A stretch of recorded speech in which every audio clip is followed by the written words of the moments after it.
Deuteronomy 14. Improper mourning rites. You are children of the Lord your God. You shall not gash yourselves, nor shave your hair above your foreheads for the dead. For you are people holy to the Lord your God. The Lord your God has chosen you from all the peoples on the face of the earth to be a people specifically his own. Clean and unclean animals. You shall not eat any abominable thing. These are the animals you may eat: the ox, the sheep, the goat, the deer, the gazelle, the roebuck, the wild goat, the ibex, the antelope, the mountain sheep. Any among the animals that has divided hooves, with the foot cloven in two, that chews the cud you may eat. But you shall not eat of any of the following that chew the cud or have cloven hooves: the camel, the hare, the rock badger, which indeed chew the cud, but do not have divided hooves. They are unclean for you. And the pig, which indeed has divided hooves, with cloven foot, but does not chew the cud. It is unclean for you. Their flesh shall you not eat. Their dead bodies you shall not touch. These you may eat out of all that live in the water. Whatever has both fins and scales you may eat.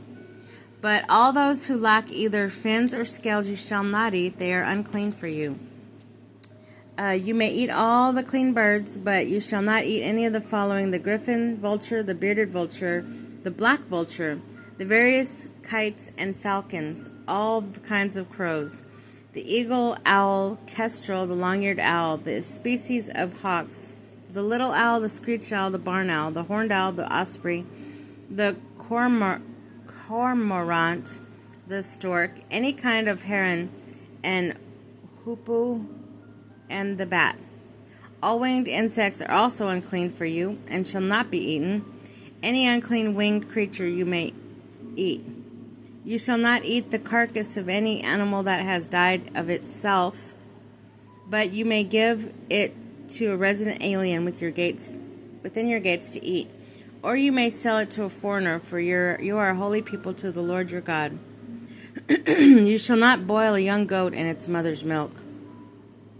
Tithes. Each year you shall tithe all produce of your seed that grows in the field.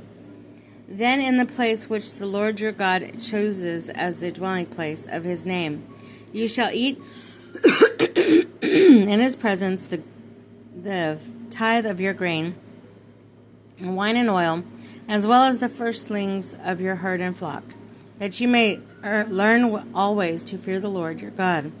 But if when the Lord your God blesses you, the journey is too much for you, and you are not able to bring your tithe, because the place which the Lord your God chooses to put his name to is far for you, you may exchange the tithe for money, and the money securely in your hand, to go to a place which the Lord your God chooses. You may then exchange the money for whatever you desire: oxen or sheep, wine or beer, anything else you want.